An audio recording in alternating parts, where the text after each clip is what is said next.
Hello everyone. आज की इस वीडियो के अंदर हम बात करेंगे जीके जीएस पर आधारित और मॉडल पेपर 3 साइंस के रिलेटिव 15 क्वेश्चन लेके आए हैं, जो कि आपको रेलवे के एएलपी पोस्ट के साथ साथ आरपीएफ एसआई और कांस्टेबल में सबसे महत्वपूर्ण क्वेश्चन है। तो आइए आज की इस वीडियो के अंदर इसी क्वेश्चन के बारे में समझते हैं। सबसे पहले ये वीडियो को लाइक कर देना, चैनल को सब्सक्राइब कर लेना और बेल आइकन को प्रेस कर देना। तो आइए सबसे पहले हम अपना पहला क्वेश्चन लेते हैं। तो पहला हमारा जो क्वेश्चन है साइंस से रिलेटिव क्वेश्चन है। इसमें दिया हुआ है ओलंपिक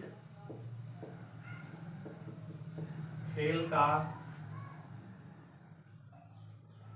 ओलंपिक खेल का क्या अर्थ है, क्या अर्थ है। पहला ऑप्शन आ जाएगा आपका इसमें निरंतरता, निरंतरता। ऑप्शन नंबर बी आपका हो जाएगा अखंडता, अखंडता। ऑप्शन नंबर सी आपका हो जाएगा खेलों का झलक, खेलों का अलग। और ऑप्शन नंबर डी आपका हो जाएगा चैलेंज, चैलेंज। तो इसका राइट आंसर जो आपका हो जाएगा वो आपका हो जाएगा निरंतरता, ऑप्शन नंबर ए। यहाँ से जैसे कि ओलंपिक खेलों का सही अर्थ होता है निरंतर, क्योंकि डेली डेली खेला जाता है यह खेल। तो आपका पहला ऑप्शन हो जाएगा निरंतरता, ऑप्शन नंबर ए आपका हो जाता है। तो आपका पहला क्वेश्चन यहाँ का ये जो आपका क्वेश्चन था ये साइंस से रिलेटेड क्वेश्चन था। साइंस में सबसे ज्यादा पूछे जाने वाला क्वेश्चनों में से एक है। तो बहुत ही इजी क्वेश्चन रहेंगे। आपका दूसरा जो क्वेश्चन बनेगा उसका है खाद्य ऊर्जा को किससे नापा जाता है। क्वेश्चन नंबर 2, खाद्य ऊर्जा को किस इकाई के थ्रू नापा जाता है। ऑप्शन नंबर ए आपका हो जाएगा कैलोरी, ऑप्शन नंबर बी आपका हो जाएगा जूल, ऑप्शन नंबर सी आपका हो जाएगा, ऑप्शन नंबर आपका सी हो जाएगा अर्घ, और ऑप्शन नंबर डी आपका हो जाएगा इनमें से कोई नहीं, इनमें से कोई नहीं। तो इसका राइट आंसर आपका ये हो जाएगा, आपका स्टूडेंट आपका राइट आंसर आपका कैलोरी हो जाएगा, क्योंकि खाद्य ऊर्जा को कैलोरी के थ्रू ही नापा जाता है। तो इसका राइट आंसर आपका हो जाएगा कैलोरी।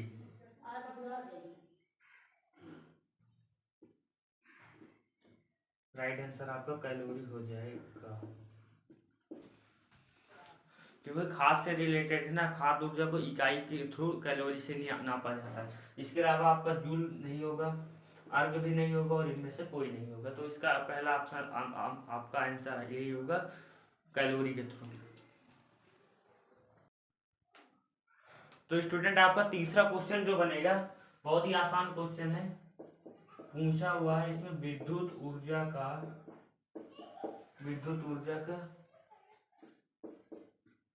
ऊर्जा की इकाई क्या है। इसमें ऑप्शन नंबर 1 दिया ओम, ऑप्शन नंबर बी आपको इसमें दिया हुआ है वोल्ट, ऑप्शन नंबर सी आपका दिया हुआ है एम्पियर, ऑप्शन नंबर डी दिया हुआ इनमें से कोई नहीं। तो आपका इसका राइट आंसर जो आपका हो जाएगा वो ऑप्शन नंबर सी हो जाएगा, एम्पियर के थ्रू नापा जाता है। विद्युत ऊर्जा की इकाई जो मुख्य होती है वो एम्पियर होती है। ना ही आपका ये ओम के थ्रू नापा जाएगा, ना ही आपका वोल्ट के थ्रू नापा जाएगा, ना ही इनमें से कोई नहीं। तो आपका तीसरा आंसर एम्पियर ही रहेगा। ये आपको एम्पियर के थ्रू विद्युत ऊर्जा की इकाई को नापा जाता है। बहुत ही इजी क्वेश्चन है ये, आपका साइंस से रिलेटेड क्वेश्चन है। तो इसमें आपको जीके जीएस और साइंस तीनों के क्वेश्चन आपको मिक्स मिलेंगे, और 15 क्वेश्चन हम आपको बताएंगे। 15 क्वेश्चन आपको कल के टॉपिक में रिवाइज कराएंगे। तो आपका अगला क्वेश्चन लेते हैं यहीं से। अगला क्वेश्चन आपका दिया हुआ है, बहुत ही इजी क्वेश्चन अगला भी दिया है। इसे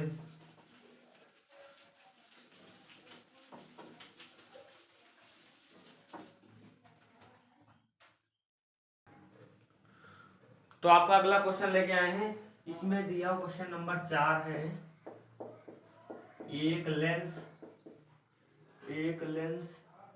की प्रकाशीय शक्ति 2.0 डी है, तो इनमें डी का क्या अर्थ है, डी का क्या अर्थ है। तो इसका पहला ऑप्शन आपका हो जाएगा डी का मतलब दूरी होता है। दूसरा ऑप्शन आ जाएगा फैलाव। ऑप्शन नंबर सी आपका हो जाएगा डायोप्टर। ऑप्शन नंबर 4 आपका हो जाएगा श्रेणी। तो इसका क्वेश्चन जो दिया हुआ है, एक लेंस की प्रकाशीय शक्ति 2.0 डी दी गई है, तो इसमें डी का क्या अर्थ है। तो डी का पहला इसमें हो जाएगा दूरी, तो दूरी तो होगा नहीं डी का मतलब। दूसरा आपका फैलाव हो जाता है, दूसरा फैलाव भी नहीं है। तीसरा आपका डायोप्टर आ जाता है, और चौथा आ जाता है श्रेणी, तो श्रेणी तो है नहीं है। तो इसका राइट आंसर जो आपको ऑप्शन नंबर सी हो जाएगा डायोप्टर, क्योंकि डायोप्टर को दूरी इसकी 2.0 की डी तो मतलब डायोप्टर से ही नापा जाता है। तो यहाँ से आपके 4 क्वेश्चन क्लियर हो चुके हैं। पांचवा क्वेश्चन जो आपका रहेगा वो रहेगा पद्यंत में लेंस की शक्ति को किससे नापा जाता है। क्वेश्चन नंबर 5, पद्यंत में लेंस की शक्ति की इकाई नहीं है। इसमें पूछा इकाई नहीं है। पहला ऑप्शन आपका ए नंबर आपका हो जाएगा वाट, बी नंबर आपका हो जाएगा अर्ग, सी नंबर आपका हो जाएगा डायोप्टर, डी नंबर आपका हो जाएगा न्यूटन। यह स्टूडेंट आपका क्लास 10वीं का क्वेश्चन है, इसमें पूछा गया है, और ये आपका फिजिक्स का क्वेश्चन है। पहले ये भी आपका फिजिक्स का क्वेश्चन था, और ये भी आपका फिजिक्स का क्वेश्चन, दोनों क्वेश्चन आपको फिजिक्स से रिलेटिव है, और ये एएलपी में सबसे ज्यादा पूछे जाने वाले क्वेश्चनों में से एक है। तो इसका राइट आंसर आपका हो जाएगा डायोप्टर है। पद्यंत में लेंस की जो शक्ति दी गई है वो किससे नहीं नापी जाती है, तो आपकी इकाई में नहीं नापी जाती, डायोप्टर को इकाई में कभी नहीं नापा जाता है। तो ये आपको यहाँ से 5 क्वेश्चन कंप्लीट हो चुके हैं। इसमें ज्यादातर क्वेश्चन जो दिएगा वो साइंस से ही रिलेटेड क्वेश्चन है। अगला क्वेश्चन आपका लेते हैं।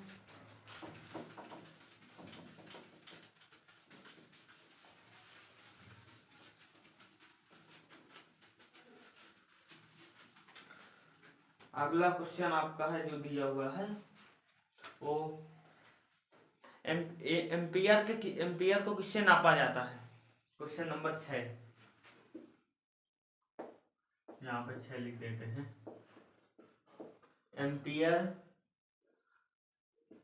एम्पियर क्या नापने की इकाई है। क्वेश्चन इसमें घुमा के भी पूछ सकता है एम्पियर क्या नापने की इकाई है। ऑप्शन नंबर ए दिया हुआ है वोल्ट, ऑप्शन नंबर बी आपका दिया हुआ है प्रतिरोध, ऑप्शन नंबर सी आपका दिया गया है पावर, ऑप्शन नंबर 4 आपका दिया हुआ वोल्टेज। इसमें 4 आंसर आपका दिया हुआ। पहला आंसर आपका एम्पियर क्या नापने की इकाई है, तो पहला ऑप्शन आपका वोल्ट हो जाता है, दूसरा आपका प्रतिरोध हो जाता है, तीसरा आपका पावर हो जाता है, और चौथा आपका वोल्टेज हो जाता है। तो एम्पियर को वोल्टेज से कभी नहीं नापा जाता। ऑप्शन नंबर 4 आपका भी नहीं होगा।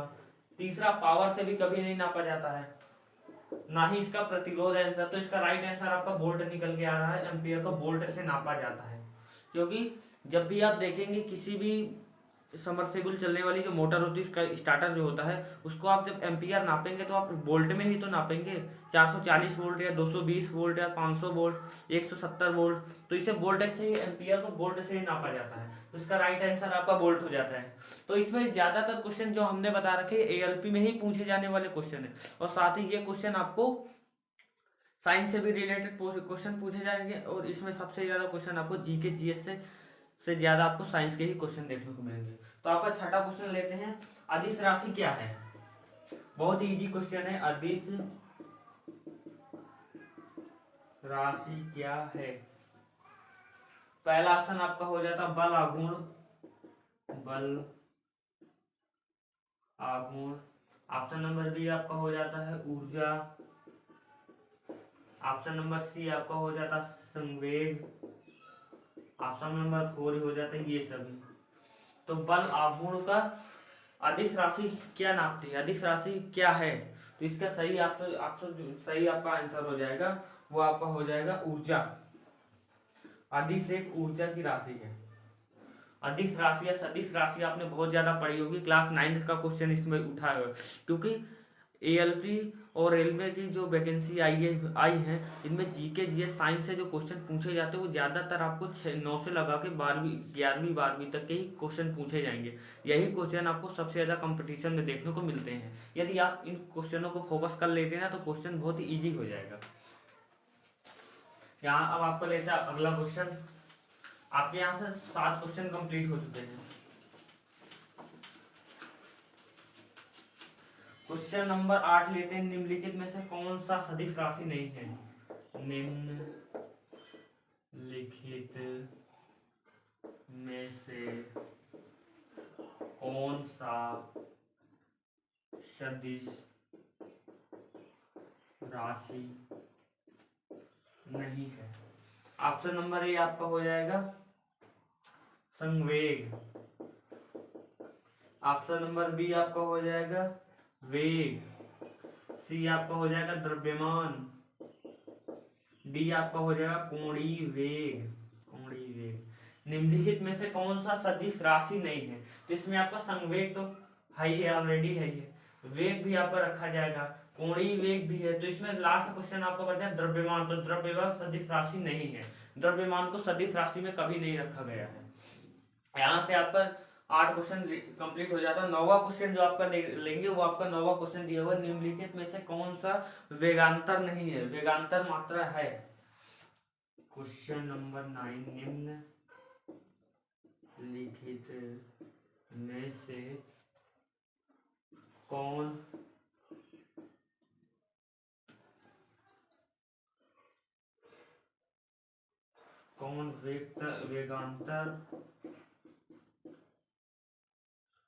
वेगांतर मात्रा है? ऑप्शन नंबर बी ए आपका हो जाता है ऊर्जा। ऑप्शन नंबर बी आपका हो जाएगा तापमान। सी आपका हो जाएगा बल।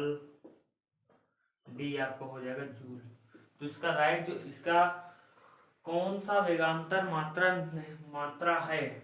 ऊर्जा तो है नहीं है, तापमान भी नहीं है, तो इसका राइट आंसर जो आपका हो जाएगा वो बल हो जाएगा, क्योंकि बल एक वेगांतर है।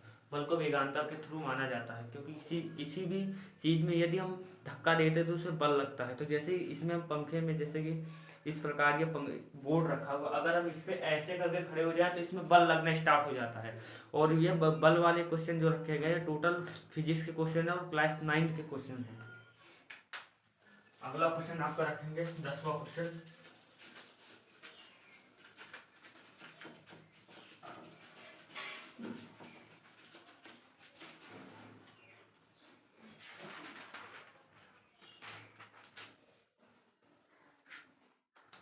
मात्रकों की अंतरराष्ट्रीय पद्धति कब लागू की गई थी? मात्रकों की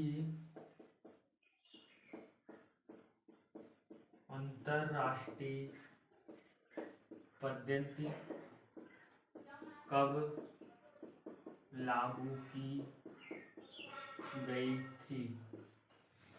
पहला आपको हो जाएगा 1965, 1965। ऑप्शन नंबर बी आपको हो जाएगा 1971। ऑप्शन नंबर सी हो जाएगा 1991 और ऑप्शन नंबर डी आपको हो जाएगा 1995। मात्रकों की अंतरराष्ट्रीय पद्धति कब लागू की गई थी? तो इसका राइट आंसर आपका हो जाएगा 1971 हो जाएगा। 1971 में मात्रकों की अंतरराष्ट्रीय पद्धति लागू की गई थी और एसआई पद्धति, इसे एसआई पद्धति के थ्रू बोला जाता है। सॉरी मार्कर गिर गया। अगला क्वेश्चन जो आपका लेंगे,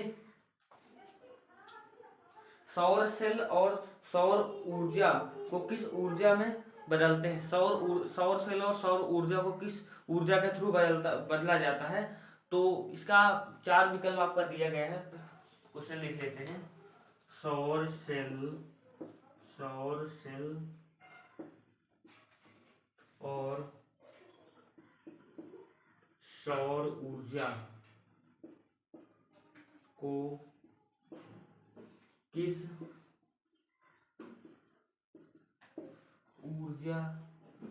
ऊर्जा में बदला जाता है। ऑप्शन नंबर ए आपका होगा विद्युत ऊर्जा। ऑप्शन नंबर बी आपका हो जाएगा गतिज ऊर्जा। ऑप्शन नंबर सी आपका होगा यांत्रिकी ऊर्जा। ऑप्शन नंबर डी हो जाएगा ताप ऊर्जा। सौर ऊर्जा और सौर सेल को जब बदला जाता, किसी ऊर्जा के अंदर थ्रू बदला जाएगा, तो ये आपका बदला जाएगा विद्युत ऊर्जा में, क्योंकि सौर सेल से और सौर ऊर्जा से आपको विद्युत ऊर्जा ही प्राप्त होगी। तो इसका राइट आंसर आपका सौर विद्युत ऊर्जा हो जाएगा ऑप्शन नंबर ए, क्योंकि गतिज ऊर्जा नहीं होगा, ना ही आपका यांत्रिकी ऊर्जा होगा और ना ही आपका ताप ऊर्जा होगा। ताप ऊर्जा तो हो ही नहीं सकता, तो इसका राइट आंसर आपका ऑप्शन नंबर ए हो जाता है। अगला क्वेश्चन आपका लेते हैं।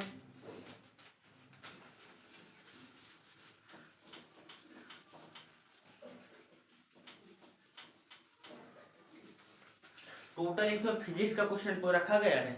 एक आधे क्वेश्चन आपके इसमें साइंस जीके जीएस के क्वेश्चन है। टोटल इसमें फिजिक्स के क्वेश्चन ही साइंस में रखे गए हैं, क्योंकि रेलवे के वैकेंसी में टोटल क्वेश्चन फिजिक्स से ही उठाए जाते हैं। अगला क्वेश्चन आपका ले लेते हैं, ज्योति तीव्रता का मात्रक क्या है? ज्योति तीव्रता का मात्रक क्या है? ऑप्शन नंबर ए आपका होगा अर्ग। ऑप्शन नंबर बी आपको हो जाएगा कैलोरी। ऑप्शन नंबर सी आपको हो जाएगा न्यूटन। ऑप्शन नंबर डी हो जाएगा इनमें से कोई नहीं। जो ज्योति तीव्रता का मात्रक क्या है? तो इसका राइट आंसर आपका हो जाएगा कैलोरी। राइट आंसर आपका कैलोरी से ही रखा जाएगा। यहां तक क्लियर? अगला क्वेश्चन आपका आप रखेंगे हम क्वेश्चन नंबर 13 में आपका आ जाएगा निम्न में से किसका उपयोग लगाने से ईंधन के रूप में बदला जाता है? क्वेश्चन ये आपका बायो से रिलेटेड क्वेश्चन है। क्वेश्चन लिख लेते हैं,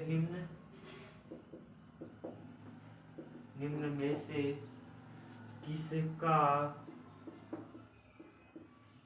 किसका उपयोग खाना बनाने वाले ईंधन के रूप में नहीं किया जाता है? निम्नलिखित में से किसका उपयोग खाना बनाने वाले ईंधन में नहीं किया जाता है? तो पहला ऑप्शन आपका हो जाता है एलपीजी। ऑप्शन नंबर बी आपका हो जाएगा बायोगैस। ऑप्शन नंबर सी आपका हो जाएगा सीएनजी। ऑप्शन नंबर डी आपका हो जाएगा कोयला। इसमें क्वेश्चन आपका पूछ रहा है निम्नलिखित में से कौन सा ईंधन खाना बनाने के रूप में काम नहीं करता है? तो पहला आपका हो जाएगा एलपीजी गैस, जो सिलेंडर में भरी जाती है वो आपको एलपीजी गैस हो जाती है। ये तो आपके खाना बनाने में लगता है। दूसरा हो जाता है आपका बायोगैस के थ्रू भी खाना बनाया जाता है। तीसरा आपका हो जाता है सीएनजी। तो ये सीएनजी भी नहीं है, ये सीएनजी वाला ऑप्शन आपका राइट आंसर क्लिक है, क्योंकि पूछ रहा है इनमें से कौन सा खाना बनाने के ईंधन के रूप में कार्य नहीं करता है, तो आपका सीएनजी हो जाता है। अगला क्वेश्चन लेते हैं।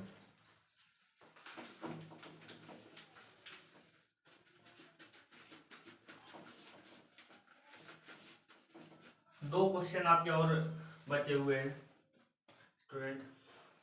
अगला क्वेश्चन, दाब का मात्रक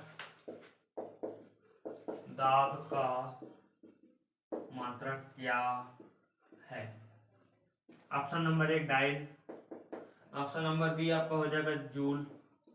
सी आपका हो जाएगा वाट और डी आपका हो जाएगा पास्कल। दाब का मात्रक क्या होता है? दाब का मात्रक आपका पास्कल ही माना जाएगा। ऑप्शन नंबर डी आपका इसका राइट आंसर है और बाकी इनकरेक्ट आंसर है। तो आपका 14 क्वेश्चन आपके कंप्लीट हो चुके हैं। बहुत ही जल्दी क्वेश्चन कंप्लीट कर रहे हैं, क्योंकि हमें 15 क्वेश्चन अगले आपके और देने हैं साइंस से रिलेटेड। अब ये सारे note important most important question है, सबसे ज्यादा पूछे जाने वाले क्वेश्चनों में से एक है। आपका अगला क्वेश्चन ले लेंगे 15वें क्वेश्चन, प्रकाश संश्लेषी अंग इनमें से कौन है? ऑप्शन नंबर ए आपका हो जाएगा स्ट्रोमाटा, ऑप्शन नंबर बी आपका जड़, तीसरा हरित लवक, चौथा पत्ती। प्रकाश संश्लेषी अंग इनमें से कौन सा है? तो आपका इसका राइट आंसर आपको हो जाएगा हरित लवक। पौधों में, क्योंकि पौधों की पत्तियों से प्रकाश संश्लेषण प्राप्त होने का उनका भोजन बनता है, और जब पौधों का भोजन बनेगा तभी तो आगे ग्रो करेगा। तो इसका राइट आंसर आपका प्रकाश हरित लवक ही हो जाएगा। तो आपके यहाँ से 15 क्वेश्चन हमने कंप्लीट कर दिए। ये आपके जीके और जीएस से रिलेटेड इंपॉर्टेंट क्वेश्चन थे। इनमें ज़्यादातर आपके क्वेश्चन साइंस से ही रखे गए हैं, तो आपको साइंस में ज़्यादा फोकस करना है। यदि आप एएलपी की पोस्ट लेना चाहते हैं या आप आरपीएफ एसआई और कांस्टेबल की पोस्ट लेना चाहते हैं, तो आपके लिए क्वेश्चन बहुत ही मोस्ट इंपॉर्टेंट है। तो अगले वीडियो के थ्रू हम रखेंगे आरपीएफ एसआई और कांस्टेबल का मेन सिलेबस क्या है, सिलेबस के बारे में बात करेंगे। तो इसी के साथ स्टूडेंट वीडियो खत्म कर रहे हैं। जय हिंद, जय भारत।